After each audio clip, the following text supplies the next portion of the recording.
صلی اللہ علیہ وسلم. حضرت سیدنا اسماعیل علیہ اتنے خوبصورت. اب جس بیوی کے یہاں بیٹا تھا بیٹھنا اٹھنا بھی زیادہ اس کے پاس, آنا جانا بھی اس کے پاس, توجہ ادھر ہو گئی. جناب سارا رشک کرنے لگی. ایک دن کہنے لگی اسے چھوڑا جنگل میں, وادی غیر ذی زرع مکے کے پاس. بھائی ایک بیٹا عالم دین بنا لو. کہنے لگا روٹی کہاں سے کھائے گا؟ تیرے 5 بیٹے ہیں, ایک کو حافظ قرآن بنا, کہتے روٹی کہاں سے کھائے گا؟ وہ بچہ بھی کہتا ہے میں کہاں سے کھاؤں گا. حضرت ابراہیم علیہ السلام تو چند مہینے کا بچہ چھوڑ آئے, تو کہاں سے روٹی کھائی حضرت اسماعیل نے؟ کہاں سے کھائی ان کی اماں نے روٹی؟ بھوکے مر جاتے ہیں یہ سارے. میں بڑی ذمہ داری سے کہا کرتا ہوں کہ جتنی خوبصورت روٹی اللہ کریم دین کے خادموں کو عطا کرتا ہے شاید کسی اور کے نصیب ہوتی ہو, لیکن ہم لوگ توجہ ہی نہیں کر رہے. ہمارا ذوق ہی نہیں بن رہا. ہم یہ محنت ہی نہیں کر رہے کہ قوم کو مستند علماء کی ضرورت ہے. علاقوں کے علاقے خالی ہیں, ادھر ہمارا مزاج ہی نہیں بن رہا, توجہ ہی نہیں دین کی خاطر. اور پھر چلے بچے تو بعد کی بات ہے نا, جو بھی خود جوان ہے وہ بھی یہ دعا. ایک صاحب مجھے کہنے لگے میں دعا مانگ رہا ہوں اللہ مجھے بیٹا دے تو میں اسے دین پہ لگاؤں گا. تو میں نے کہا آپ بھی بوڑھے نہیں ہوئے, آپ خود ہی لگ جائیں. بیٹا تو ابھی آئے گا تو لگے گا نا. تو آپ تو اس وقت ہے تو آپ تو پہلے لگے نا صاحب. 2 گھنٹے تو نکال کے آئے, دین سیکھنے کو کافی ہے. آپ اتنی لمبی سوچ رہے ہیں کہ بچہ آئے گا تو بڑا ہوگا تو وہ جائے گا تو دیکھی جائے گی. ابھی تو آپ ہیں تو آپ تو آؤ. حضرت ابراہیم نے بچہ وہاں چھوڑا.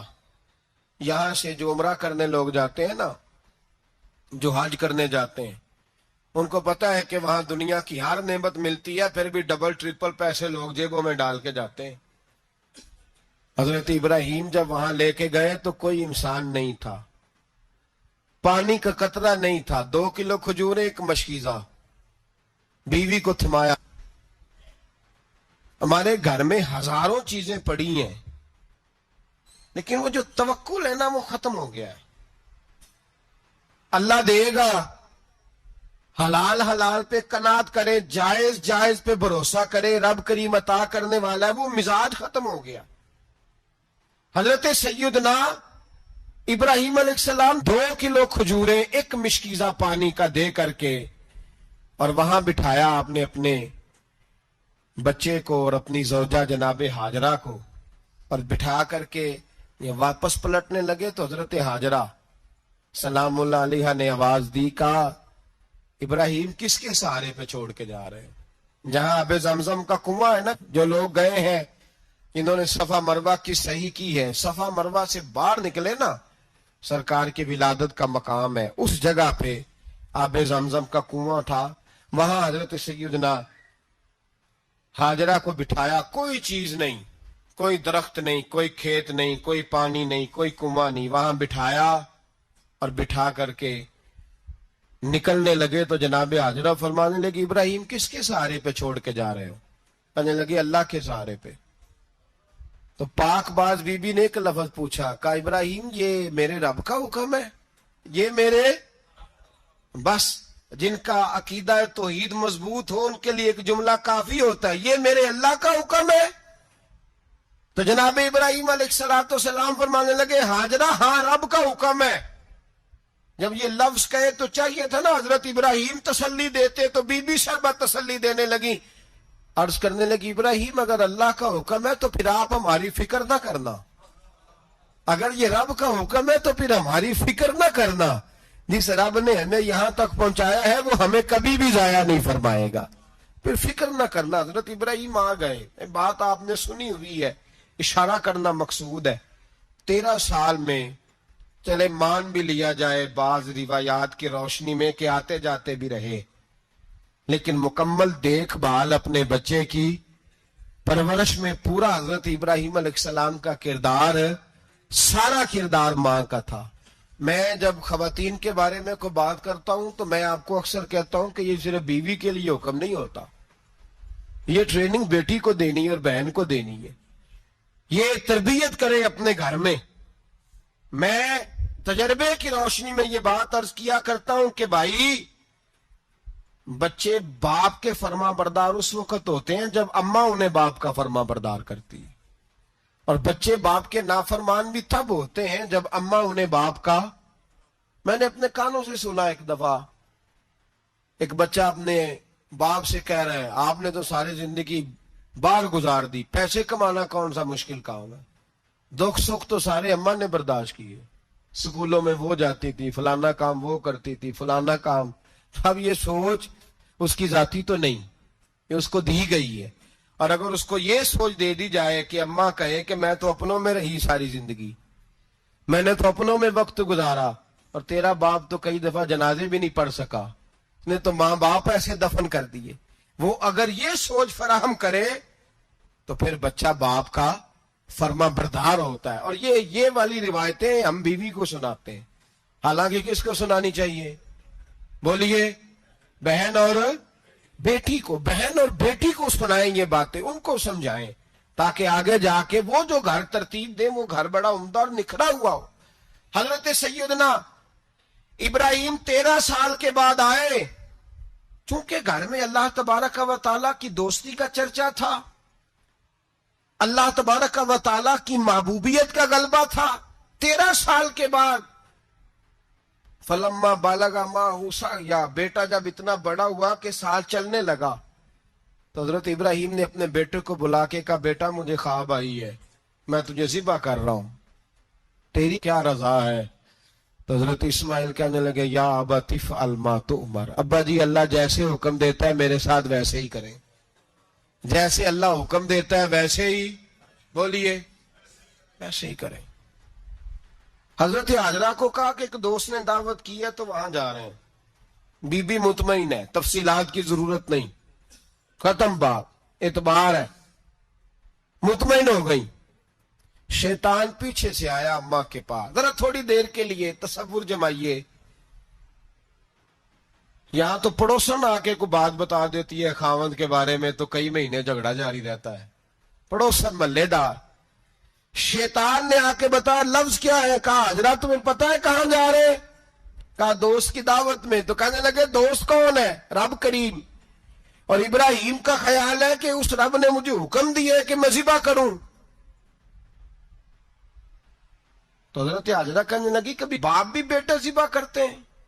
شیطان کہنے لگا ان کا خیال ہے کہ ان کے رب نے حکم دیا ہے. تو جناب حاجرہ فرمانے لگی اگر رب نے حکم دیا تو پھر تو مجھے شیطان لگتا ہے، تو مجھے شیطان لگتا ہے. کا کیا مطلب؟ فرمانے لگی اگر رب کریم کا حکم ہے تو میرے پاس ایک اسماعیل ہے، اگر 1000 بھی ہوتے میں سارے اللہ کے راستے میں پیش کر دے دیتی. مالک کا ہی تو ہے سارا کچھ، اسی کا ہے، اس میں لیت اللہ کی کیا گنجائش؟ حضرت سیدنا ابراہیم علیہ السلام نے بیٹے کے حلق پہ چھری رکھ بھی دی اور چھری چلا بھی دی، رکھ بھی دی، اور وہ تو اللہ کریم نے فرمایا یا ابراہیم قد صدقت الرؤیا، ابراہیم تو نے خواب سچا کر دکھایا، وہ قیامت تک تیرا نام رہے گا. حضرت ابراہیم نے وطن بھی دیا، جان بھی دی، بیٹا بھی، اللہ کریم نے دمبے دیے، فرمایا یہ فدیہ ہے. اب یہ قربانی قیامت تک حضرت ابراہیم کے طریقے کے مطابق جاری ہے. حضرت ابراہیم بہت بڑے مہمان نواز تھے، بہت بڑے. آپ جب مصر میں قیام تھا تو بڑے بڑے لمبے چوڑے لنگر پکتے تھے، لوگ آیا جایا کرتے تھے، بڑا تفصیل کے ساتھ کھانا ہوتا تھا. مہمان نوازی آپ کی خاص صفت مبارکہ ہے. ہمارے ہاں بھی مہمان نوازی ہوتی ہے امیروں کی، بلکہ اب تو مہمان نوازی اس طرح کی ہے کہ کل تیری میرے پاس دعوت ہے اور پرسوں میری تیرے پاس ہے. وہی امیروں میں وہ چکر رہتا ہے، پارٹیاں دوست ایک دوسرے کو ڈالتے ہیں، تیری طرف پارٹی، تیری طرف. اور اسی انداز میں اب یہ عید آئے گی نا، ٹکا پارٹیاں ہوں گی جگہ جگہ، اور لوگ سوال پوچھنے لگے ابھی سے، کہتے ہیں قربانی کا کتنا گوشت گھر رکھنا جائز ہے؟ قربانی کا کتنا گوشت گھر رکھنا جائز ہے؟ سارا ہی جی. اس لیے فریزر لے لے، فریج سے نہیں کام چلے گا. سارا ہی جائز گھر رکھنا، سارا ہی جائز ہے، رکھ لیں. او خدا کے بندے، قربانی وہ بندہ دیتا ہے جو سارا سال ہی گوشت کھاتا ہے. صحیح کہہ رہا ہوں؟ قربانی صاحب نصاب صاحب استطاعت بندہ دیتا ہے نا، تو وہ سارا سال ہی گوشت تو سارا گھر میں رکھنا بھی جائز ہے، لیکن سارا دے دینا بھی، تو جو آ رہی ہے اس پہ کیوں توجہ کرتے ہو، جو دوسرا جائز ہے اس پہ کیوں نہیں عمل کرتے؟ سارا تقسیم کر دیں، بات ختم ہوئی۔ یقین کریں محرم میں جا کے دوست ٹیلی فون کر کے سوال پوچھتے ہیں، کہتے ہیں صاحب سنا ہے قربانی کا گوشت محرم میں کھانا جائز نہیں۔ میں کہ نہیں، ربیع الاول چ بھی جائز ہے، رجب رمضان تک کھاؤ، کوئی بندہ نہیں منع کرتا، اس لیے کہ کسی کو دینا تو پسند ہی نہیں، یا پھر اس میں سے جو خاص خاص چیزیں ہیں وہ اپنی فریج میں اور باقی جو ہے وہ دوسروں کے لیے۔ یہ کیا طریقہ ہے ہمارا؟ اور اسی پہ عمل ہے۔ اللہ تبارک و تعالی ہمیں سمجھنے کی توفیق عطا فرمائے۔ حضرت ابراہیم بہت بڑے مہمان نواز تھے، صرف قربانی نہیں دیتے تھے، سارا سال بہت سارا لنگر، بہت سارا کھانا پینا، بہت ساری چیزیں جاری رہتی تھی۔ اور جتنے غریب لوگ تھے فلسطین کے، ان کو پتا تھا کہ حضرت ابراہیم علیہ السلام کا لنگر جاری ہے۔ فلسطین میں جب آپ کا قیام تھا، ایک دفعہ ڈھیروں مہمان آ گئے اور کھانے کو کوئی چیز نہیں۔ حضرت سارہ اور جناب ہاجرہ دونوں اس وقت موجود تھیں۔ وہ کہنے لگی ابراہیم بہت سارے مہمان آ گیا تو کیا کریں؟ جناب سارہ کہنے لگی کس طرح کر کے ان کی مہمان نوازی کرنی؟ اور حالات یہ ہیں کہ قحط پڑا ہوا ہے فلسطین میں، مصر میں، دور دراز علاقوں میں۔ تو حضرت ابراہیم کہنے لگے یہ اللہ کے مہمان ہیں اور ہمیں رب کریم کا بندہ سمجھ کے آ گئے، اللہ ہی بندوبست کرے گا۔ فرمانے لگے میرا مصر میں ایک دوست ہے، وہ قحط کے دنوں میں غلہ جمع کر لیتا ہے، میں اس کی طرف پیغام بھیجتا ہوں، مجھے امید ہے وہاں سے غلہ ملے گا۔ 2 3 5 اونٹ والے غلام بلائے اور ان کو کہا کہ جاؤ غلہ لے آؤ مصر کے دوست سے۔ وہ لوگ کہتے ہیں ہم غلہ لینے گئے، وہاں جب پہنچے تو حضرت ابراہیم خلیل اللہ علیہ السلام کا پیغام دیا تو آپ کا وہ دوست کہنے لگا غلہ تو بے شمار تھا، مجھے خبر نہیں تھی کہ حضرت ابراہیم کا پیغام آئے گا، تو میں تو سارا تقسیم کر چکا ہوں، لوگ لے گئے، اب تو کوئی شے نہیں۔ اب وہ خالی آ گئے، 5 کے 5 اونٹ۔ جب خالی آئے تو حضرت ابراہیم کی حویلی کی دیواریں چھوٹی چھوٹی تھیں، ان غلاموں میں سے، خادموں میں سے، آپ کے ان چاہنے والوں میں سے کہنے لگا یار وہ غریب تو انتظار کر رہے ہوں گے کہ غلہ لینے گئے ہیں، ہمیں روٹی ملے گی۔ چھوٹی چھوٹی دیواریں ہیں، وہ جب دیکھیں گے نا خالی آ گئے تو انہیں تکلیف ہوگی، اس طرح کرو بوریوں میں ریت بھر لیتے ہیں، ریت بھر کے لے جاتے ہیں، بعد میں اندر رکھ کے انہیں سمجھا بہلا لیں گے، یا حضرت ابراہیم کو بتائیں گے، وہ خود ہی ان لوگوں کی دل جوئی فرمائیں گے۔ اب غلہ کی جگہ ریت بھر کے اونٹوں پہ رکھ کے لائی گئی، لا کے بوریاں جب رکھ دی گئیں، حضرت ابراہیم علیہ السلام دوپہر کے وقت آرام فرما رہے تھے، بی بی سارا اٹھی، کہتی ہیں جب میں نے دیکھا نا کہ بوریاں پہنچ گئی ہیں تو گئی، غلام کو ساتھ لیا اور اس کو جب کھولا نا تو کہتی اتنی حسین گندم میں نے پہلے کبھی دیکھی نہیں تھی، اتنا پیارا دانا میں نے کبھی ملاحظہ ہی نہیں کیا تھا۔ فرماتی ہیں جب اس کو پیس کر چکی میں روٹیاں پکائیں تو خوشبو دور دور تک پھیل گئی، اعلیٰ غذا بنی، بڑے بڑے کھانے بیبیوں نے مل کے پکائے، چن دیے گئے۔ حضرت ابراہیم اٹھے تو لوگ کھانا کھا رہے، سجدہ شکر ادا کیا، اور جب سجدے میں گئے تو وہی آنے لگی، پھر رونے لگے۔ جب پلٹ کر باہر تشریف لائے تو جناب سارا کہنے لگی ابراہیم تمہارا مصری یار بڑا اچھا ہے، اس نے اتنی اعلیٰ گندم بھیجی ہے کہ اتنی تو میں نے پیاری گندم کبھی دیکھی نہیں۔ جناب ابراہیم مسکرائے، فرمانے لگی سارا یہ مصری یار نے نہیں بھیجی، یہ میرے عرشی یار نے بھیجی ہے، یہ میرے عرشی یار نے بھیجی ہے۔ بھائی مہمان نوازی مزاج تھا، ہاتھ لٹا دینا مزاج تھا، دوسروں کی اشک شوئی مزاج تھا۔ حضرت ابراہیم علیہ السلام کا طریقہ ہے قربانی، حضور نے ان کا طریقہ بیان کیا۔ اگر سال کے بعد قربانی دینا ان کا طریقہ ہے تو سارا سال غریبوں کو روٹی دینا بھی حضرت ابراہیم کا طریقہ ہے۔